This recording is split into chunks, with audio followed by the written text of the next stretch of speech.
નમસ્કાર બાળકો. ધોરણ 9 પ્રકરણ 8 ગતિ મોશન. મિત્રો, ધોરણ 8, ધોરણ 9 અને ધોરણ 10 એના લગભગ ગણિત અને વિજ્ઞાનના આપણે લગભગ દરેક ચેપ્ટરના વિડીયો જુદી જુદી રીતે બોર્ડ દ્વારા, બુક્સ દ્વારા બાળકોને એકદમ પ્યોર ગુજરાતીની અંદર સમજણ પડે મિત્રો, ખાસ એ રીતે આપણે વિડીયો બનાવેલા છે મિત્રો. એ અંતર્ગત આજે ધોરણ 9નું ખૂબ જ અગત્યનું ચેપ્ટર ફિઝિક્સનું મિત્ર, એટલે કે ભૌતિક વિજ્ઞાનનું ગતિ મોશન, ખૂબ જ સરસ ચેપ્ટર છે મિત્રો. ગતિ વિશેની સમજૂતી, નિયમિત ગતિ, ગતિનું વર્ણન, અનિયમિત ગતિ, વેગ, ઝડપ, પ્રવેગ, આ જુદી જુદી વ્યાખ્યાઓ એટલે કે શબ્દોની સમજૂતી, ત્યારબાદ વેગ સમયના આલેખ, ઝડપ સમયના આલેખ, તેના એક્ઝામ્પલ્સ, આ બધી જ બાબતો આ ચેપ્ટરમાં સમાવવામાં આવેલી છે મિત્રો. ચેપ્ટરને લગભગ આપણે 2 થી 3 વિડીયોમાં વિભાજન કરી દઈશું, એટલે કે તમને કંટાળો પણ ના આવે અને ખૂબ જ ડિટેલમાં શાંતિથી તમે સમજી પણ શકો મિત્રો.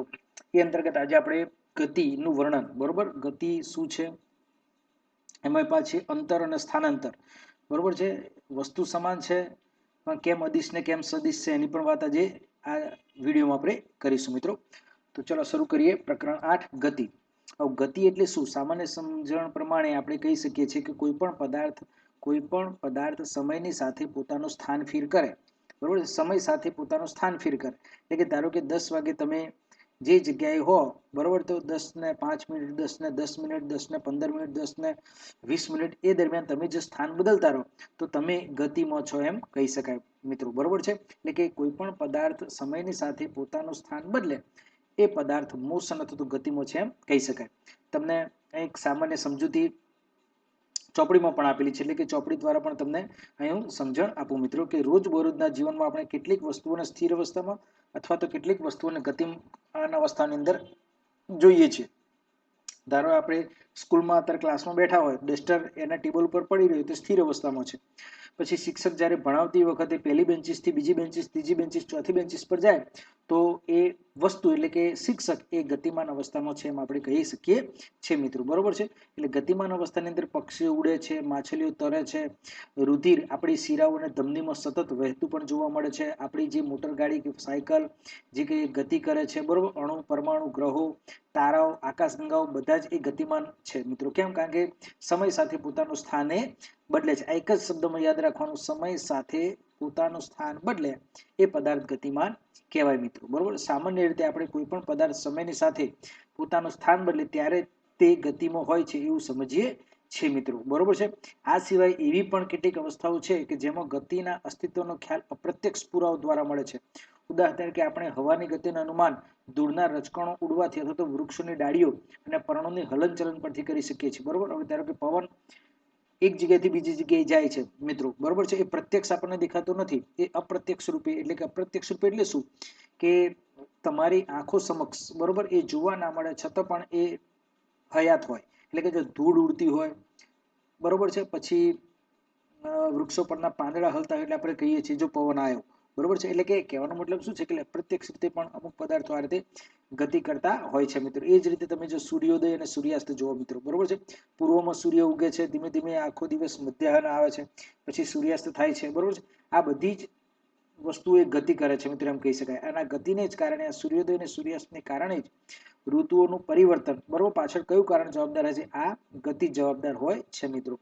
શું તે પૃથ્વીની ગતિને કારણે છે? શું જો આ સાચું છે તો આપણે પૃથ્વીની ગતિનું અનુમાન પ્રત્યક્ષ રૂપે કેમ કરી શકતા નથી, બરોબર.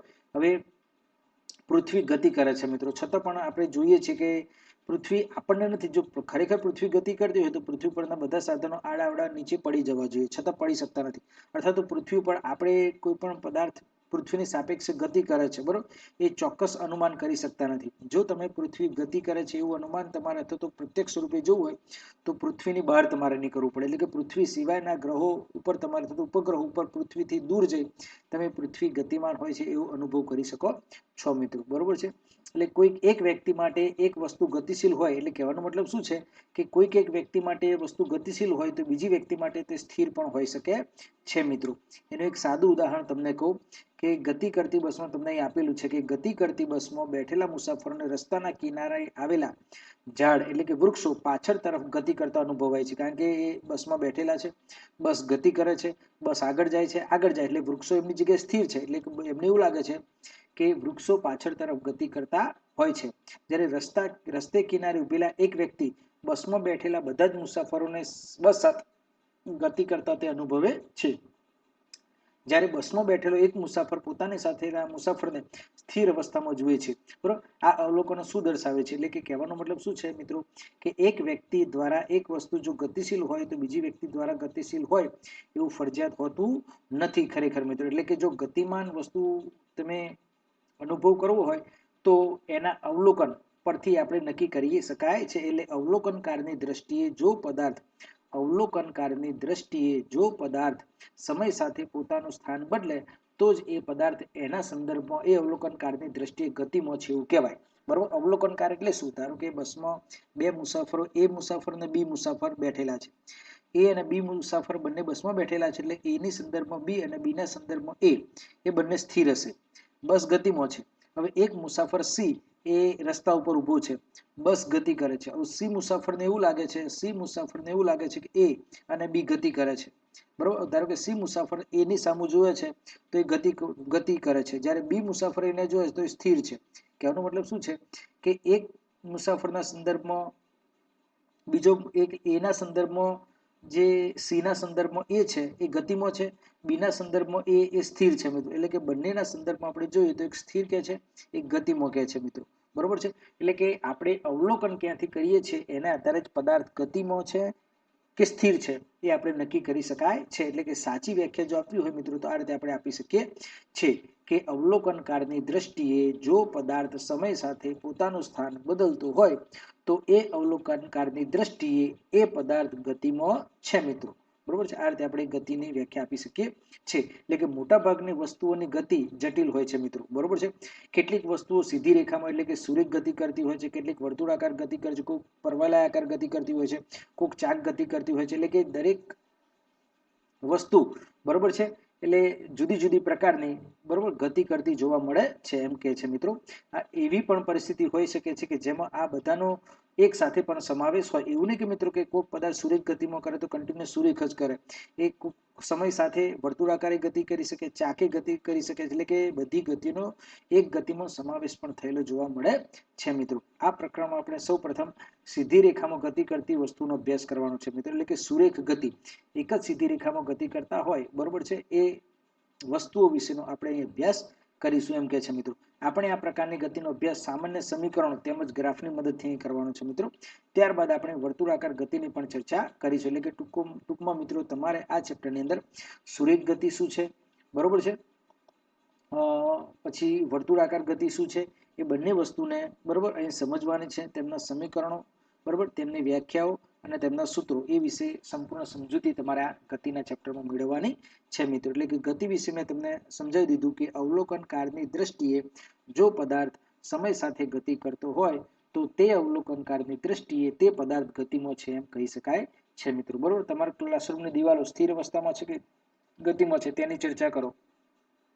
હવે આપણે ક્લાસરૂમની અંદર જ બેઠા હોય મિત્રો બરોબર છે તો એ દિવાલો આપણને સ્થિર જ દેખાય, પણ જો તમે પૃથ્વીની બહારની જગ્યાએથી આ ક્લાસરૂમની દિવાલનું જો નિરીક્ષણ કરવામાં આવે તો એ ગતિમાન પણ કહી શકાય છે મિત્રો. બરોબર છે, શું તમે ક્યારેય એવો અનુભવ કર્યો છે કે ટ્રેનમાં તમે બેઠા છો તે ગતિ કરતી પ્રતીત થાય પરંતુ વાસ્તવમાં તે સ્થિર હોય છે? આવું પણ થાય છે મિત્રો. તમે સ્થિર ટ્રેનમાં બેઠા હોય પણ તમારી જોડેના ટ્રેક ઉપર કોઈક એક ટ્રેન ખૂબ જ ઝડપથી પસાર થતી હોય તો તમે જો બહાર અનુભવ કરો જોવાનો તો તમને પણ એવું લાગે કે મારી ટ્રેન પાછળની તરફ ગતિ કરે છે મિત્રો. બરોબર છે, એટલે કે આવા ઘણા બધા ગતિના અનુભવ આપણે કરીએ છીએ એ તમને સમજાવેલા છે મિત્રો. કેટલી વખત ગતિ એ આપણને તકલીફમાં પણ મૂકી દે છે મિત્રો. કે ખાસ સંજોગોમાં આપણે જોઈએ છીએ બરોબર છે કે કોઈક વખત પૂર આવે, નદીઓની અંદર પૂર આવે, તોફાનો થાય બરોબર છે, એટલે કે ખૂબ જ પવન આવે, દરિયાની અંદર સુનામી આવે બરોબર છે. એટલે કે જ્યારે આ બધી વસ્તુઓ બરોબર કે તેમની ગતિ આપણે નિયંત્રિત ના કરી શકીએ મિત્રો, બરોબર છે, ત્યારે એ આપણને નુકસાન પણ પહોંચાડી શકે છે મિત્રો, બરોબર છે. એ ગતિ વિશે તમને સમજાયું છે. હવે ગતિનું વર્ણન તમને સમજાયેલું છે, ડિસ્ક્રાઇબિંગ ઓફ મોશન. હવે ડિસ્ક્રાઇબ કરવું એટલે કે મોશન, ગતિનું તમારું વર્ણન કરવાનું છે મિત્રો, કે ગતિ ખરેખર કેવી રીતે આપણે માપી શકાય, તો કે કોના સંદર્ભમાં આપણે એ પદાર્થ ગતિમાં છે એવું કહી શકાય, બરોબર. એટલે કે અહીં તમને સમજાવવામાં આવેલું છે કે કોઈ પણ વસ્તુનું સ્થાન આપણે કોઈક એક સંદર્ભ બિંદુ નક્કી કરી રજૂ કરીએ છીએ, બરોબર. કોઈ પણ બિંદુ, ધારો કે એક ઉદાહરણ તમને આપું કે તમારું મકાન, જે ઘર છે એ, બરોબર છે, તમારા ગામનું બસ સ્ટેન્ડ કહીએ, બરોબર છે, અને તમારા ગામની સ્કૂલ કહીએ, બરોબર. હવે કેવું હોય કે સ્કૂલ, તમારી શાળા તમારા મકાનથી 2 કિલોમીટર દૂર છે, બરોબર છે. તો તમારી શાળા જે થયું એ વસ્તુ થયું, બરોબર છે. હવે એને કોઈક એક સંદર્ભ બિંદુ, એટલે કે સંદર્ભ બિંદુ તરીકે તમારું મકાન લીધું મિત્રો, તમે જે જગ્યાએ રહો છો, એટલે કે સંદર્ભ બિંદુથી એ 2 કિલોમીટર દૂર વસ્તુ આવેલી છે. એટલે કોઈ પણ વસ્તુનું સ્થાન દર્શાવવા માટે સૌ પ્રથમ બિંદુ, બરોબર છે, એટલે કે કોઈ પણ વસ્તુનું સ્થાન આપણે દર્શાવવું હોય તો કોઈક એક સંદર્ભ બિંદુ લેવું પડે છે. એટલે કે એને આપણે એ પ્રત્યક્ષ ને પરોક્ષ રીતે દર્શાવવું પડે છે કે આ સંદર્ભ બિંદુથી આ વસ્તુ આટલા સ્થાને આવેલી છે મિત્રો. એટલે કે કોઈ પણ વસ્તુનું સ્થાન એક સંદર્ભ બિંદુ નક્કી કરી રજૂ કરીએ છીએ મિત્રો, તો રજૂ કરવામાં આવે છે. આપણે આ એક ઉદાહરણ દ્વારા સમજીએ, તમને સમજાવવામાં આવેલું છે મેં જે કીધું એમ, કે માની લો કે કોઈક એક ગામમાં એક શાળા રેલવે સ્ટેશનથી 2 કિલોમીટર ઉત્તર દિશામાં આવેલી છે. અહીં તમને સ્થાનાંતર સાથે, એટલે કે દિશા અને મૂલ્ય, બરોબર, બંને સાથે દર્શાવેલું છે કે શાળા રેલવે સ્ટેશનથી ઉત્તર દિશામાં 2 કિલોમીટર આવેલી છે. આપણે તે શાળાનું સ્થાન તે રેલવે સ્ટેશનની સાપેક્ષે નિર્ધારિત કર્યું મિત્રો, બરોબર છે. એટલે કે આ રેલવે સ્ટેશન થયું એ તમારું સંદર્ભ બિંદુ થયું. આ સંદર્ભ બિંદુને ઉગમ બિંદુ પણ કહેવામાં આવે છે મિત્રો, બરોબર છે.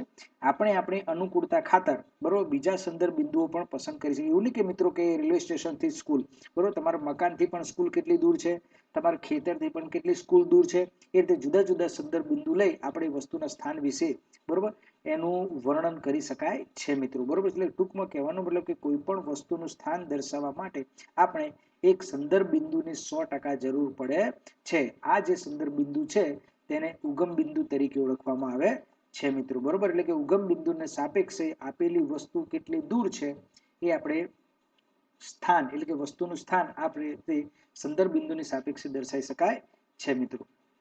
ત્યાર પછીનો ટોપિક આપણે ભણવાનો છે સુરેખ પથ ઉપર ગતિ. સુરેખ પથ, હવે રેખા વિશે આપણે ભણેલા છે મિત્રો. રેખા જેમ એક સીધી લાઈનમાં આપણે દોરીએ એ રીતે સુરેખ પથ જે છે ને એક સીધી લાઈનમાં જોવા મળે છે. તમને આકૃતિમાં જો અહીં દેખાડ્યું છે મિત્રો. અહીં તમને 0 થી લઈ 60 કિલોમીટરનું અંતર અને વચ્ચે આપણે જુદા જુદા બિંદુ O, C, B અને A લઈ તમને એ સુરેખ પથ દર્શાવવામાં આવેલું છે. આ સુરેખ પથ ઉપર ગતિ મિત્રો, એના વિશે આપણે સમજૂતી મેળવવાની છે. અહીં ખાસ તમને અંતર અને સ્થાનાંતર વિશેની સમજૂતી આ સુરેખ પથ ઉપર ગતિ દ્વારા તમને મળશે મિત્રો, બરોબર. સ્ટ્રેટ લાઈન, મોશન એલોંગ અ સ્ટ્રેટ લાઈન, બરોબર છે. એટલે કે સ્ટ્રેટ લાઈન ઉપર કેવા પ્રકારની ગતિ, એ વિશે આપણે સમજીશું મિત્રો. ગતિનો સૌથી સરળ પ્રકાર એ રેખીય ગતિ છે મિત્રો, બરોબર. ગતિનો સૌથી સરળમાં સરળ પ્રકાર આવા એક માર્કના ક્વેશ્ચનમાં ખાસ પૂછાય છે મિત્રો. એટલે અમુક ટાઈમ તમે તમારી બુક્સ પણ જોડી રાખજો મિત્રો. એટલે હું જો તમને કહું કે પેન્સિલ વડે લીટી કરી દો તો તમારે પેન્સિલ વડે લીટી કરી દેવાની. એટલે કે ટૂંકા માર્ક્સના ક્વેશ્ચન જે આવે છે એમાં ખાસ તમને ખબર પડે. એટલે પૂછાય પરીક્ષામાં ગતિનો સૌથી સરળ પ્રકાર ખાલી જગ્યા છે તો એ રેખીય ગતિ છે મિત્રો. આપણે સૌપ્રથમ એક ઉદાહરણ દ્વારા તેનો વર્ણન કરવાનું હોય શીખીશું મિત્રો. ધારો કે કોઈક એક વસ્તુ સુરેખ પથ ઉપર ગતિ કરે છે. વસ્તુ પોતાની ગતિ બિંદુ O થી શરૂ કરે છે. જો O થી શરૂ કર્યું મિત્રો, બરોબર છે, જેને આપણે સંદર્ભ બિંદુ ગણી શકાય છે. એટલે કે એને આપણે ઉગમ બિંદુ ગણવાનું O. ધારો કે A, B અને C જુદી જુદી ક્ષણે વસ્તુનું સ્થાન દર્શાવે છે મિત્રો, બરોબર. કે જુદા જુદી ક્ષણ એટલે એને સમય કહેવાય. જુદા જુદા સમયે તેનું સ્થાન દર્શાવે છે એમ કહે છે મિત્રો. સૌ પ્રથમ વસ્તુ C અને B બિંદુઓ પાસેથી પસાર થઈને એ બિંદુ પાસે પહોંચે છે. આપણે જોઈ શકીએ છીએ આકૃતિમાં મિત્રો. ધારો કે તમે તમારું સ્કૂટર અથવા તો ગાડી અહીં 0 કિલોમીટર આ સંદર્ભ બિંદુ આગળ છે. પછી તમે ધીમે ધીમે કરતા 25 કિલોમીટર કાપી C બિંદુએ જાઓ છો. પછી બીજા 10 વધારે કિલોમીટર કાપી એટલે 35 કિલોમીટર કાપી B બિંદુએ જાઓ છો.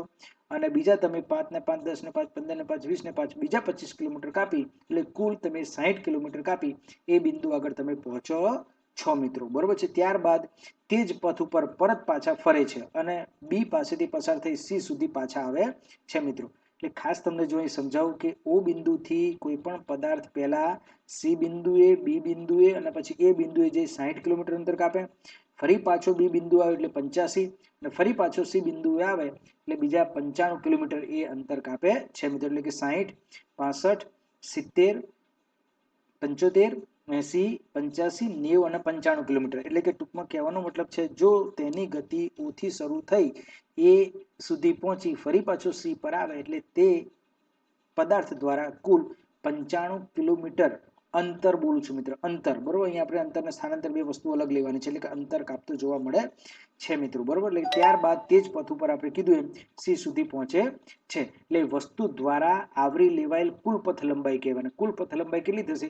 ઓ થી એ એટલે 60 વત્તા એ થી સી એટલે ફરી પાછું 35. એટલે કે બધું થઈને તમારે 95 જેટલા કિલોમીટર વસ્તુ દ્વારા કપાયેલું કુલ અંતર જોવા મળે છે મિત્રો. એટલે કે કોઈ પણ વસ્તુનું અંતર નક્કી કરવા માટે ફક્ત મૂલ્ય જરૂરી છે મિત્રો.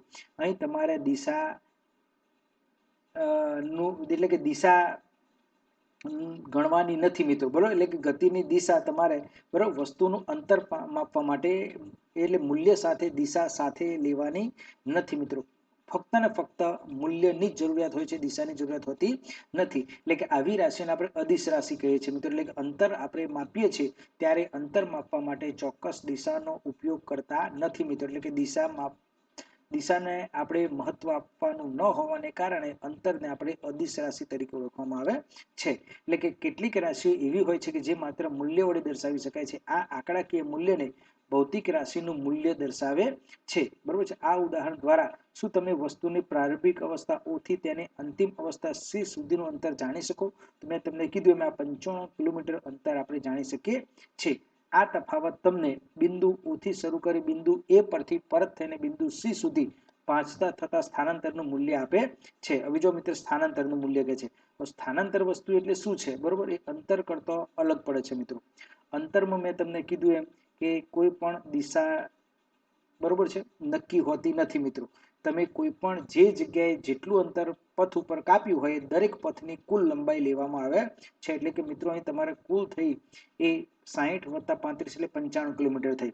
પણ જો સ્થાનાંતરની વાત કરવામાં આવે મિત્રો, બરોબર છે, તો સ્થાનાંતરમાં શું હોય છે કે પદાર્થ દ્વારા ચોક્કસ દિશામાં થતું સ્થાન ફેર ચોક્કસ દિશામાં જ.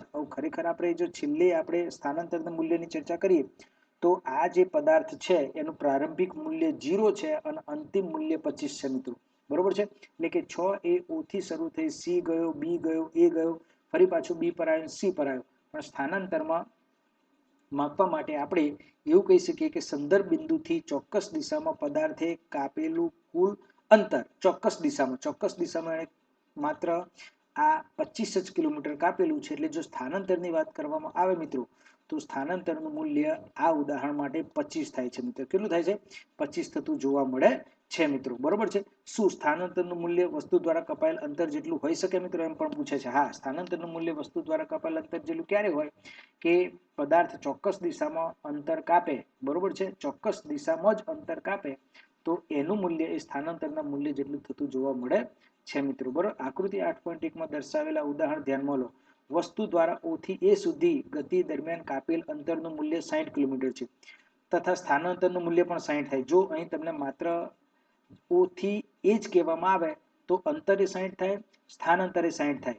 પરંતુ ફરી પાછું ઓ થી એ માં જઈને પાછું બી પર આવે તો પાછું એ 85 અંતર થઈ જાય, પણ સ્થાનાંતર કેટલું થઈ જશે? તો 35 થઈ જશે મિત્રો. આ ખાસ યાદ રાખવું. બરોબર છે, એટલે કે અંતરમાં તમારે બધું જ ગણવાનું જ્યાંથી જ્યાં ફરીને પાછું આવ્યું છે તે. જ્યારે સ્થાનાંતરમાં માત્ર ને માત્ર અંતિમ મૂલ્ય અને પ્રારંભિક મૂલ્ય તમારે ગણવાનું છે મિત્રો. એટલે કે ઓ થી એ ગણવામાં આવે તો તમારે 60 કિલોમીટર અંતરે થાય, 60 કિલોમીટર સ્થાનાંતર થાય. પણ ઓ થી એ થી બરોબર, ઓ થી એ અને ત્યાંથી પાછું બી ફરે તો કાપેલું અંતર 85 થશે અને સ્થાનાંતર 35 થતું જોવા મળે છે. આગળ મેં કીધું એમ મિત્રો. બરોબર છે. એ જ રીતે તમારે ઓ થી શરૂ કરી પદાર્થ ફરી પાછો એ પર જઈને ફરી પાછો ઓ પર આવે તો અંતર કેટલું થશે? તો 60 અને 60 120. પણ સ્થાનાંતર ગણીએ તો એ 0 થઈ જશે મિત્રો. કેમ? કારણ કે સ્થાનાંતર બરાબર અંતિમ સ્થાન ઓછા પ્રારંભિક સ્થાન. અંતિમ સ્થાન 0 હતું, પ્રારંભિક સ્થાને 0 છે, માટે 0 ઓછા 0 એટલે સ્થાનાંતર 0 થાય. એટલે કે કોઈ પણ પદાર્થ જ્યાંથી શરૂ કરે ગતિ અને ફરી પાછો એ જગ્યાએ પાછો આવે તો સ્થાનાંતર શૂન્ય થાય છે મિત્રો, અંતર શૂન્ય થાય નહીં. આ તમારે ખાસ યાદ રાખવું મિત્રો, બરોબર છે. એટલે કે અંતરના સ્થાનાંતરની આપણે અહીં માહિતી લીધી મિત્રો, બરોબર છે. અમુક પ્રવૃત્તિ દ્વારા પણ તમને સમજાવવામાં આવેલું છે મિત્રો કે એક મીટર પટ્ટી અને એક લાંબુ દોરડું લઈ તમે બાસ્કેટબોલના મેદાન, બરોબર છે, એક ખૂણાથી તેની વિરુદ્ધ આવેલા બીજા ખૂણા સુધી તેને ધારે ધારે ચાલતા જાઓ, બરોબર. તમારા દ્વારા કપાયેલ અંતર અને સ્થાનાંતરનું મૂલ્ય માપો. આ કાટકોણ ત્રિકોણ જેવું થયું મિત્રો, બરોબર છે. કે લંબચોરસ મેદાન થશે બાસ્કેટબોલનું મેદાન, એટલે તેમાં આપણે કાટકોણ ત્રિકોણ બનશે. એટલે જો તેના એક ખૂણાથી તેની સામે આવેલા ખૂણા સુધી જાઓ તમે, બરોબર છે, એ આગળ દાખલો આવશે મિત્રો. એટલે કે તે પાયથાગોરસની મદદથી તમે કર્ણ, કારણ કે ABCD, બરોબર, આપણે ગણિતની પણ ભણીએ છીએ મિત્રો, લંબચોરસની અંદર ABCD નામ આપવામાં આવે તો A થી C સુધીનું તમારે અંતર માપવું હોય તો AC² = AB² + BC², બરોબર છે. એટલે પાયથાગોરસની મદદથી આ બાસ્કેટબોલના મેદાનની અંદર સ્થાનાંતર આપણે શોધી શકાય છે મિત્રો, બરોબર છે. એ તમને માહિતી આ પ્રવૃત્તિઓ દ્વારા કરવામાં દર્શાવવામાં આવેલી છે મિત્રો. પછી એવું જ એક વસ્તુ છે કે ગાડીમાં એક એવું સાધન ફિટ કરેલ છે કે જેના દ્વારા તમે કપાયેલ અંતર જાણી શકો છો, બરોબર. એને ઓડોમીટર કે તમે કોઈ પણ બાઇક હોય અથવા તો ગાડી હોય, કોઈ પણ પ્રકારની ગાડીઓ હોય, બાઇકની અંદર તમે જે અંતર કાપો છો મિત્રો એ તમારા ઓડોમીટરની અંદર બતાવતું જોવા મળે છે મિત્રો, બરોબર છે. એટલે તેમાં તમે પ્રારંભિક સ્થાન અને અંતિમ સ્થાનની બાદબાકી કરો તો તમે એની અંદર તમે અંતર મેળવી શકો છો મિત્રો, બરોબર છે. એટલે કે આપણે પહેલા ટોપિકની અંદર મેં તમને ગતિ એટલે શું, એટલે ગતિ અલગ અલગ હોઈ શકે અવલોકનકારની દ્રષ્ટિએ. એક અવલોકનકારની દ્રષ્ટિએ પદાર્થ સ્થિર હોય તો બીજા અવલોકનકારની દ્રષ્ટિએ પદાર્થ ગતિમાં પણ હોઈ શકે છે, એ તમને સમજણ પાડી. એટલે કે જે અવલોકનકારની દ્રષ્ટિએ પદાર્થ સમય સાથે પોતાનું સ્થાન બદલે તો એ અવલોકનકારની દ્રષ્ટિએ પદાર્થ ગતિમાં છે. ત્યારબાદ મેં તમને સુરેખ પથ ઉપર ગતિ કરતા પદાર્થ, એટલે કે અંતર અને સ્થાનાંતર ખાસ યાદ રાખવાનું મિત્રો. અંતર એટલે કુલ ગતિપથની લંબાઈ અને સ્થાનાંતર એટલે કે અંતિમ સ્થાનમાંથી પ્રારંભિક સ્થાન સીધું બાદ કરવું મિત્રો. એટલે કે પદાર્થ ચોક્કસ દિશામાં જે અંતર કાપે એને સ્થાનાંતર કે મિત્રો, બરોબર છે. એટલે કે અંતરના સ્થાનાંતરમાં આટલો ફરક જોવા મળે છે મિત્રો, બરોબર. પછી અહીં થોડા પ્રશ્નો છે મિત્રો, થોડા જોઈ લઈએ આપણે કે કોઈક વસ્તુ દ્વારા કંઈક અંતર કપાયેલ છે, શું તેનું સ્થાનાંતર શૂન્ય હોઈ શકે? જો હા તો આપણા ઉત્તરનું ઉદાહરણ દ્વારા સમજાવો મિત્રો. એટલે કે કોઈ પણ વસ્તુ દ્વારા કંઈક અંતર કપાયેલ હોય, જો મિત્રો કોઈ પણ વસ્તુ તેના પ્રારંભિક સ્થાનથી શરૂ કરી અંતર કાપી ફરી પાછો પ્રારંભિક સ્થાને આવે, આગળ મેં તમને કીધું હતું, બરોબર છે, કે એક પદાર્થ O બિંદુએથી શરૂ કરે છે મિત્રો, O બિંદુએથી શરૂ કરી એ બિંદુએ ફરી પાછો O બિંદુએ આવી જાય, બરોબર છે. તેણે અંતર 120 કિલોમીટર કાપ્યું પણ સ્થાનાંતર એનું 0 થાય છે મિત્રો, એનું સ્થાનાંતર શૂન્ય થઈ જશે, બરોબર. પછી એક ખેડૂત 10 મીટર લંબાઈના ચોરસ ખેતરની ધારે ધારે 40 સેકન્ડમાં એક ચક્કર પૂર્ણ કરે છે મિત્રો. 2 મિનિટ અને 20 સેકન્ડ બાદ આ ખેડૂતે પ્રારંભિક સ્થાનથી કેટલું સ્થાનાંતર કર્યું હશે? સ્થાનાંતર કીધું છે મિત્રો, એટલે તમારે ચોક્કસ દિશામાં કાપેલું અંતર તમારે ગણવાનું છે મિત્રો, બરોબર છે. એ તમને અહીં આ ઉદાહરણ દ્વારા સમજાવેલું છે મિત્રો. જોવો મેં કે આ એક ચોરસ ખેતર છે મિત્રો, બરોબર. એ થી શરૂ કરવાનું છે, બરોબર. BCD અને A, એટલે કે આ આખું ચક્કર એ સામાન્ય રીતે 40 સેકન્ડમાં એ પૂરું કરે છે મિત્રો. હવે 2 મિનિટ અને 20 સેકન્ડ એ ચક્કર લગાવે છે, એટલે 2 મિનિટ ને 20 સેકન્ડની કુલ કેટલી સેકન્ડો થાય તો 140 સેકન્ડ થાય મિત્રો. હવે 40 સેકન્ડમાં એક ચક્કર, તો 140 સેકન્ડમાં કુલ કેટલા ચક્કર થશે તો 3.5 ચક્કર થાય મિત્રો. 3.5 ચક્કર એટલે શું તો 3 ચક્કર, 1 ચક્કર, 2 ચક્કર અને 3 ચક્કર. જો 3 ચક્કર ફરે ત્યાં સુધી એનું સ્થાનાંતર 0 થઈ જશે મિત્રો, બરોબર છે. પણ ફરી પાછું 3.5 ચક્કર છે એટલે કે બીજું અડધું ચક્કર મારે છે, એટલે અડધું ચક્કર એટલે આ થશે A થી B, B થી C, એટલે કે 20 મીટર જેટલું અંતર કાપે છે મિત્રો. 10 અને 10, બરોબર છે. એટલે જો અંતર પૂછે તો 20 થાય મિત્રો, પણ એ સ્થાનાંતર પૂછે છે, બરોબર છે. એટલે કે તમે ટૂંકામાં ટૂંકું અંતર, સ્થાનાંતર એટલે ટૂંકામાં ટૂંકું અંતર, એટલે આપણે AC આપણે શોધવું પડે. એટલે કે AC² બરાબર પાયથાગોરસની મદદથી આપણે AC² = AB² + BC² ને આધારે આપણે એ અંતર 10√2 મીટર જેટલું થતું જોવા મળે છે મિત્રો, બરોબર છે. એટલે કે આ રીતે આપણે આ દાખલો ગણી શકીએ છીએ, ખાસ યાદ રાખવું, બરોબર છે. એટલે કહેવાનો મતલબ શું છે તમારે કે 2 મિનિટ અને 20 સેકન્ડની અંદર આપણે 140 સેકન્ડ થઈ. હવે 120 સેકન્ડ થાય મિત્રો, 140 સેકન્ડ થઈ એટલે 120 સેકન્ડ થાય મિત્રો, બરોબર છે. એટલે કે સ્થાનાંતર 0 થઈ જશે. તો બીજી ઉપર 20 સેકન્ડ થશે એટલે 140 સેકન્ડ થાય, એટલે બીજી 20 સેકન્ડમાં અડધું ચક્કર લગાવે, અડધું ચક્કર લગાવે એટલે 10 મીટર ને બીજું 10 મીટર, એટલે કે ચોરસ ખેતર છે એટલે કે 10 અને 10, બરોબર છે, એટલે કે 20 મીટર અંતર થાય અને સ્થાનાંતર ગણીએ તો પાયથાગોરસની મદદથી 10 વર્ગમૂળ 2 એનું મૂલ્ય મળે છે મિત્રો. બીજું છે તમારે સ્થાનાંતર માટે નીચેની પૈકી કયું સાચું છે? તે શૂન્ય હોઈ શકે નહીં. ખોટું છે મિત્રો. બરોબર, સ્થાનાંતર શૂન્ય હોઈ શકે છે. કેમ? તો મેં 10 વખત તમને કીધું પદાર્થનું પ્રારંભિક સ્થાન અને અંતિમ સ્થાન એક જ હોય તો તે પદાર્થનું સ્થાનાંતર શૂન્ય થાય છે મિત્રો. ખાસ યાદ રાખો. તેનું મૂલ્ય વસ્તુ દ્વારા કપાયેલ અંતર કરતાં વધુ હોય છે. બરોબર છે, તેનું મૂલ્ય વસ્તુ દ્વારા કપાયેલ અંતર કરતાં હંમેશા ખોટું છે મૂલ્ય. બરોબર, સ્થાનાંતરનું મૂલ્ય એ અંતર જેટલું અથવા તો અંતરથી ઓછું હોઈ શકે, અંતરથી વધારે કદી સ્થાનાંતરનું મૂલ્ય હોઈ શકે નહીં મિત્રો. બરોબર છે, એટલે કે આજના વિડીયોમાં આપણે આટલું જ કરીએ મિત્રો. મેં તમને સ્થાનાંતર, અંતર, એક દાખલો, બરોબર છે, અને ગતિના વર્ણન વિશે સમજૂતી આપી મિત્રો. હજુ પણ ખાસ તમને કહું કે આ રીતે ચોપડી લઈને તમને એક એક ટોપિક આખો હું સમજાવીશ મિત્રો. જરૂરી છે તો પેન્સિલ જોડે લઈને બેસજો, ચોપડી જોડે લઈને બેસજો. એક એક માર્કનું જે મુખ્ય વસ્તુ છે, જે હું લીટી દોરાવ તે લીટી પણ દોરી દેજો મિત્રો, કારણ કે ખાસ બુક્સમાંથી જ ક્વેશ્ચન વધારે પડતા પરીક્ષામાં આવતા જોવા મળે છે મિત્રો. બરોબર છે, એટલે આ રીતે તમે અંતર વિશે, સ્થાનાંતર વિશે અને ગતિના વર્ણન વિશે જાણ્યું મિત્રો. બરોબર, આગળ વિડીયોની અંદર આપણે આગળ જે હવે ઝડપ શું છે, નિયમિત ઝડપ, બરોબર છે, પછી અનિયમિત ઝડપ, વેગ, નિયમિત વેગ, બરોબર છે, અનિયમિત વેગ, પ્રવેગ, એના વિશે આપણે સમજીશું મિત્રો. બરોબર છે, જો ખરેખર વિડીયો તમને ગમ્યો હોય મિત્રો તો લાઇક અને શેર કરવાનું ભૂલતા નહીં. સબસ્ક્રાઇબ કરી દેજો મિત્રો, એટલે કે જ્યારે હું આ કોઈ પણ ચેપ્ટર ચલાવું, બરોબર, તો સીધું જ તમને એનું નોટિફિકેશન મળે અને તમે એ જોઈ અને તૈયારી કરી શકો મિત્રો. આભાર.